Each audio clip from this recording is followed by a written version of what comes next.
И еве го пак, насмејан и скапо облечен, без ромка грижа на совест, Бранко Црвенковски се појавува помеѓу селектирани земјоделци и грижливо одбрани стечајци, душманот и жртвите.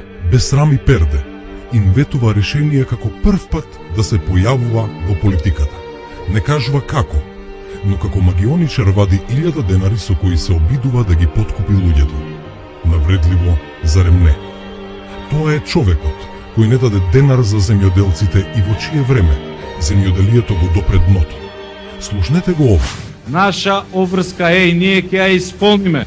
Македонија во која ќе нема ниту едно семејство без барем еден редовно вработен.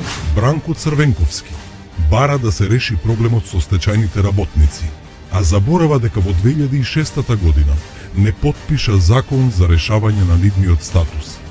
Докаде може да оди безобразието?